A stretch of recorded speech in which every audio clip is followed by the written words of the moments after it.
In the recession of 1975, my family lost the family business, unfortunately, and it was a very traumatic experience. I think because of that, I decided to become a bankruptcy lawyer. I never wanted to be threatened by a recession ever again. I also always wanted to be an expert in one small area and to know more about that area than anybody else. Being an expert means you know more and more about less and less. I'm not calling myself an expert, but I think that's true. Focusing on a relatively small area, preference defense and fraudulent conveyance defense, means I'm not surprised a lot of the time.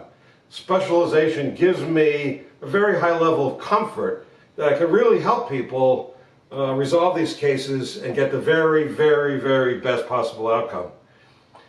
I have a lot of problems with both these laws, fraudulent conveyance and preference, and while they do have a purpose, I think a lot of trustees and plaintiffs abuse these statutes and use them in a way that Congress I'm sure did not intend. I really get peeved at lawyers who bring these cases just to hold defendants hostage for some settlement money. And I really think this is just not right. It's just not ethical. There are a lot of great bankruptcy, there are a lot of great and ethical bankruptcy trustees, but some of them I think need to be encouraged to reach for a higher standard.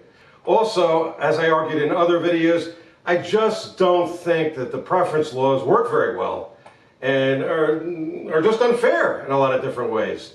They just don't end up with a good result in a lot of different situations, and that's true for the fraudulent conveyance laws as well. The good news is that I get to fight for the good guys.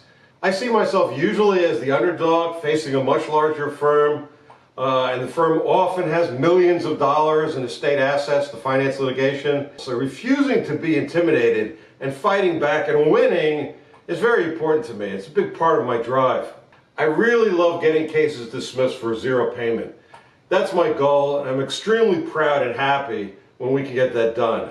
I don't send that announcement by email. I always call the client because I just love to hear the surprised pleasure in the client's voice.